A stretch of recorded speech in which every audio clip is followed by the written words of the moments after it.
Nous sommes chez le pasteur Jean-Robert Yoba, le responsable de l'Assemblée chrétienne de Bandalungwa. Bienvenue à l'émission À cœur ouvert, produite spécialement par les forums Symphonie TV.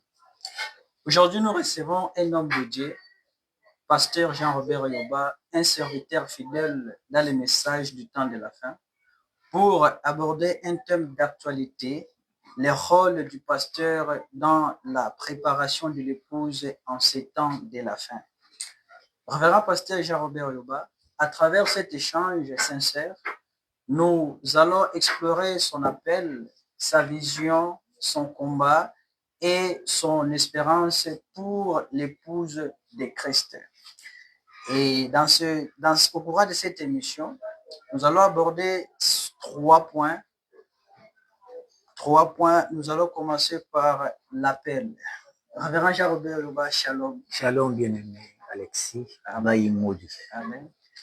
Que le Seigneur vous bénisse richement. Amen, qu'il vous bénisse aussi. Amen. Premièrement, nous allons commencer par le premier point, votre appel. La première question est que quand et comment avez-vous senti l'appel de Dieu dans votre vie?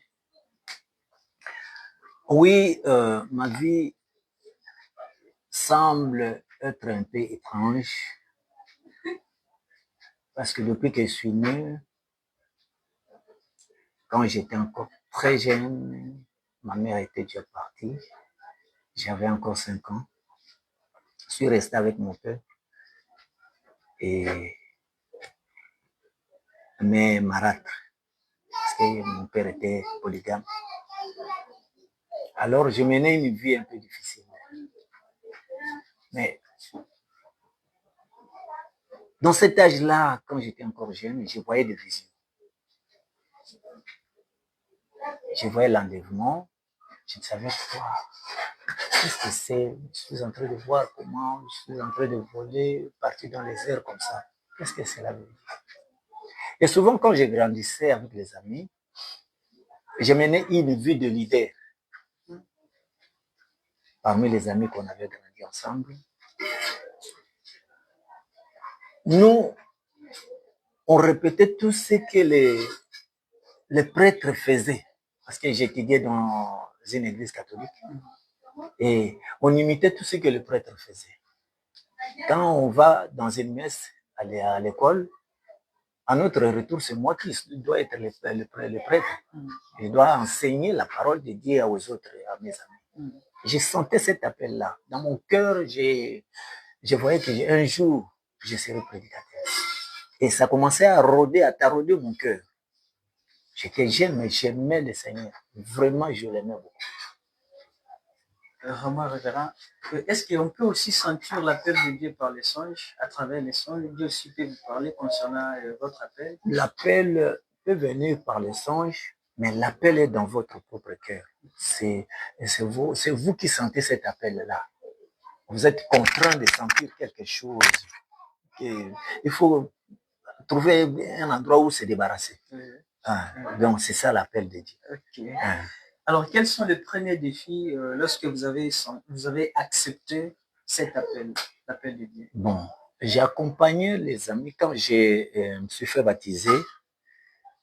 Je ne savais quoi, on ne savait pas, tout au début là, on ne savait pas le message. On était vraiment, je m'étais baptisé comme ça parce que je sentais quelque chose qui me poussait d'être baptisé.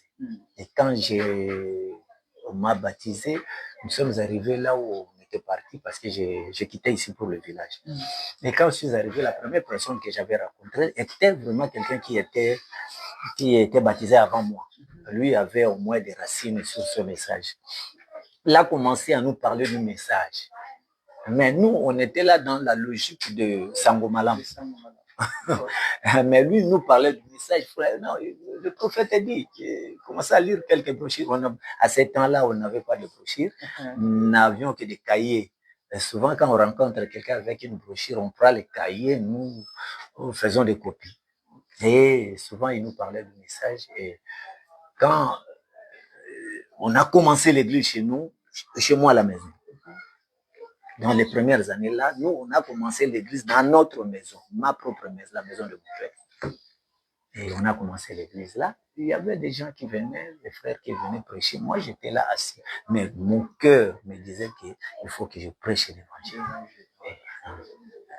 Alors, pasteur, comment avez-vous discerné que c'était un appel, c'était un ministère musical ou pastoral?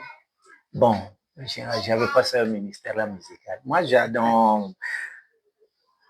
dans mon jeune âge, je chantais beaucoup. J'avais une voix vraiment angélique. Je chantais très bien. J'ai interprété les chansons de musiciens, les chansons religieuses. J'ai chanté très bien. Mais arrivé à un moment donné, je perdis la voix. La voix est partie. La voix était partie. La voix était partie. Alors, je sentais, je voyais que non, ce ministère-là musical ne me concerne pas. Et j'ai commencé à prêcher. Voilà. Nous évoluons, révérend, parlons de votre vision dans la parole. Quelle est votre vision pour l'épouse à ces temps de la fin? Tout ministère que Dieu donne, la première vision pour quelqu'un qui a un ministère, c'est amener l'épouse à Christ, à bien vivre la parole de Dieu, exactement, à être identifié dans le message. Dans le message.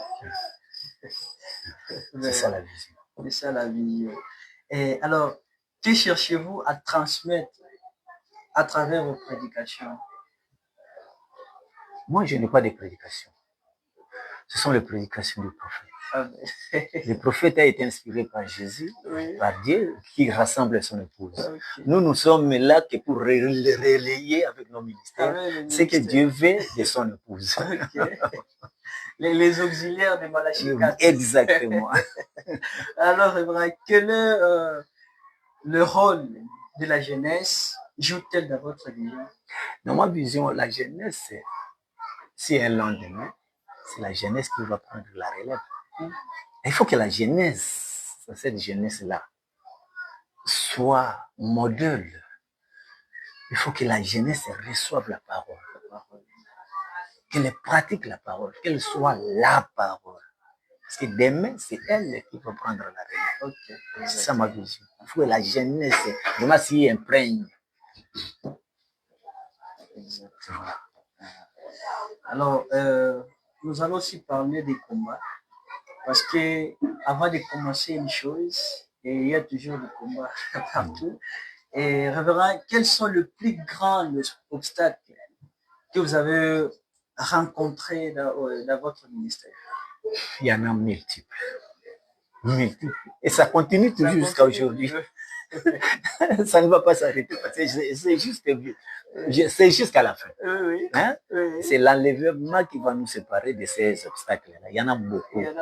Mais les premiers sont, quand j'ai commencé à prêcher, la première chose est qu'on avait dû planter l'église dans notre village, dans ma maison, là où on avait commencé. Ah bon, à ce moment-là, nous, on avait l'amour parfait. Je ne voyais pas grand-chose. On a suivi là où on était allé implanter l'église. C'était le premier obstacle. Et il y en a beaucoup. Alors, comment gardez-vous la foi quand vous traversez les moments difficiles? Mais les promesses sont là. Il y a les promesses. Et tout celui qui s'appuie ou se donne au Seigneur, le Seigneur ne va pas le lâcher. Donc, il aura toujours la victoire. Et c'est ça. C'est là où je garde ma foi. C'est dans la parole. C'est dans la parole de Dieu. Il a dit que je ne vous laisserai pas. Comment gérez-vous les critiques ou l'incompréhension du milieu religieux? Parce qu'aujourd'hui, là, il y a tant de problèmes, et surtout dans le monde du message. Les critiques, il y en aura. Oui. Il y en aura, et il y en a beaucoup.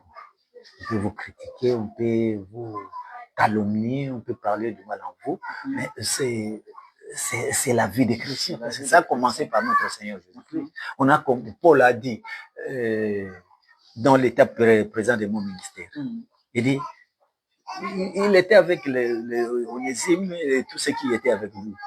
Il a dit, ils m'ont abandonné pour l'amour du siècle présent. Et Branham aussi est venu, il dit, j'étais avec mes frères, ils m'ont abandonné. Il y en a beaucoup d'obstacles. Moi également, je raconte beaucoup d'obstacles. C'est pas avec ces gens ici que j'ai commencé l'église. Il y en avait beaucoup, ils sont partis. Les Mbokolo sont là. Les Joseph sont là. Ce sont des témoins oculaires. Ils sont partis comme ça, sans problème. Ce sont des obstacles. Et il y en aura toujours. Il y en aura toujours. Il faut garder la foi dans la parole. Exactement. Alors, révérend, nous allons parler de l'espérance pour l'épouse. Alors, que croyez-vous que Dieu attend de l'épouse aujourd'hui? Dieu attend que l'épouse soit la parole. Je vous dis souvent, je répète souvent, Branham, il faut que la parole soit faite chère. J'attends que je voie l'épouse de Christ devenir chère. Que Christ, la parole devenir chère dans l'épouse de Christ. Parce que c'est la parole qui sera enlevée. C'est pas la personne, c'est la parole. Cette transformation-là, c'est la parole qui doit transformer l'épouse. Alors, il faut prêcher la parole et rien que la parole, parce que c'est la puissance de la parole qui va transformer l'épouse. Alors, si aujourd'hui, les gens qui me suivent en direct, si la personne ne lit pas la parole de Dieu en pratique, mais il est quand même un croyant, il part à l'église chaque jour, il écoute sur la parole, mais il fait quand même l'effort de vivre. Ça ne tient toujours pas. Et qu'est-ce qu'il doit faire? Il doit continuer. Il doit continuer à se débattre et à croire à la parole de Dieu. Parce que c'est Dieu lui-même, le Créateur, c'est lui qui peut vous changer. Hein? C'est Dieu qui change la personne. Vous croyez seulement ce qu'il a dit et c'est lui qui vient avec la puissance de la parole vous changer. C'est ça. Oui. Alors, révérend, que pensez-vous? Pensez-vous que l'épouse est prête pour l'enlèvement? Les signes sont là. Les signes de l'enlèvement sont là. Mais, voyez ce que fait l'épouse. On dirait comme si elle n'était pas prête. Des divisions partout dans les églises, l'incompréhension entre les frères et les chrétiens. Donc, ça nous dit que l'épouse n'est pas encore prête. Alors, nous qui prêchons l'évangile, nous devons toujours insister, parler aux gens, sans tenir compte des rangs ou bon. Il y en a qui se donnent des personnalités.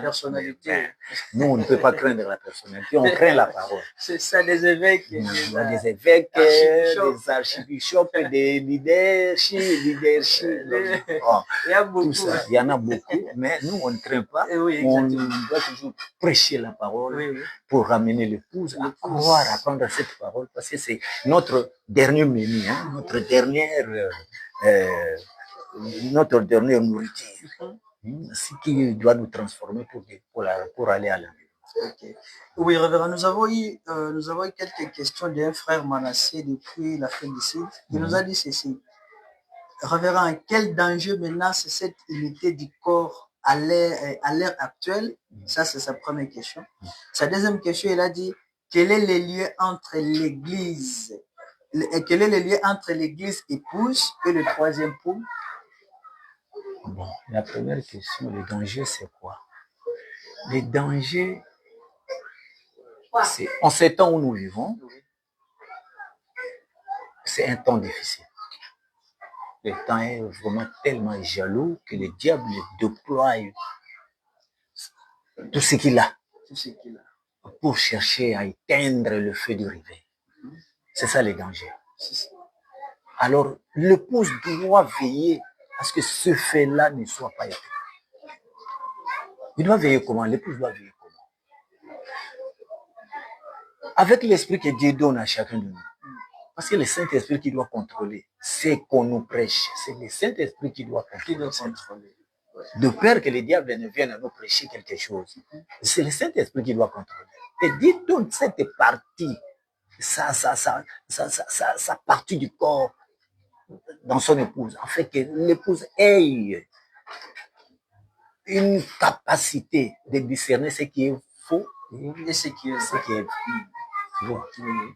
Donc, c'est un danger parce que le diable aussi est dans les champs. Dans les champs, oui. Il prêche aussi la parole. Il a aussi une église. Hein? Il est derrière la chair. Il tient toujours le brochure de frère. Le frère Branham. C'est ça un danger. Il lit aussi la Bible. Il lit aussi la Bible et répète aussi le verset. Et il a aussi des dons. Okay. C'est un danger. Oui. Et sa dernière question, il a dit, quel est le lien entre l'église épouse et le troisième pôle? Le troisième pôle, c'est quoi? Le troisième pôle, qu'entendez-vous du troisième pôle? C'est le retour à la parole. Le retour à la parole. Hein? Exactement. Et si nous devons retourner à la parole, nous devons avaler la parole. Ce qui nous est prêché, oui. Nous devons l'avaler pour que nous devenions cette parole. La parole faite chair. La parole doit être faite chair. Oui. Exactement. Je crois que le frère a eu la réponse. Et reverra, selon vous, qui est réellement l'église dans le plan de Dieu? Ah, c'est une question pertinente. Oui. L'église, si nous pouvons définir l'église, oui. C'est ce qui sort d'eux pour aller quelque part. C'est ça l'église. Et ce qui sort du monde pour venir dans le message, c'est ça l'église. C'est ça l'église. Et c'est le plan de Dieu en ces derniers jours. C'est quoi? Parce qu'il a préparé un message comme une nourriture qui va donner à l'épouse du dernier jour le moyen d'échapper à toutes les tentations du moment. À tout ce que le diable va larguer dans les champs missionnaires. Cette partie de la nourriture que Dieu a envoyée, le message, c'est pour garder l'épouse. Voyez? Oui. Alors nous devons, en toute sincérité, nous qui avons du ministère, prêcher l'évangile, sans compromis. Sans compromis. Et cela va préparer l'épouse. Exactement.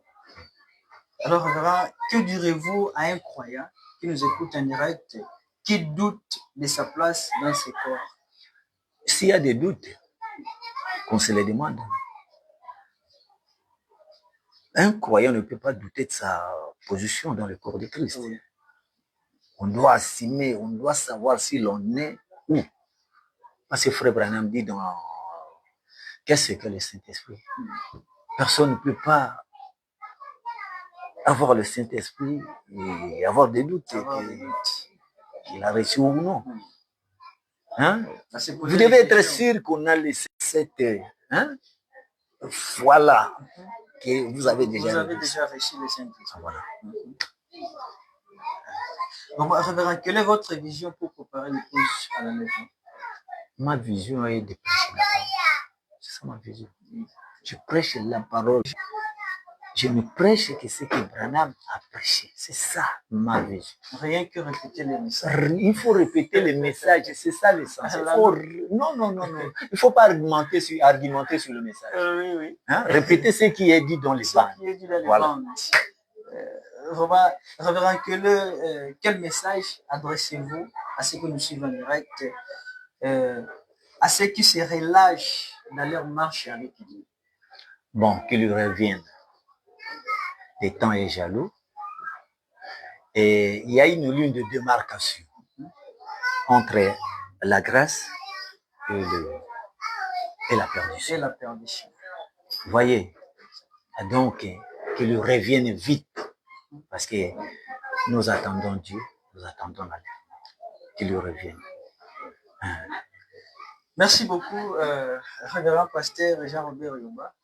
C'est moi qui vous remercie. Merci pour honorer notre invitation. Et merci à vous tous qui nous ont suivis en direct. C'était un plaisir partagé en ce moment avec vous. Au micro, c'était votre frère Alexis Baïmouli. Rendez-vous à très bientôt pour la nouvelle émission sur notre page Facebook Symphonie TV. Que Dieu vous bénisse. Shalom.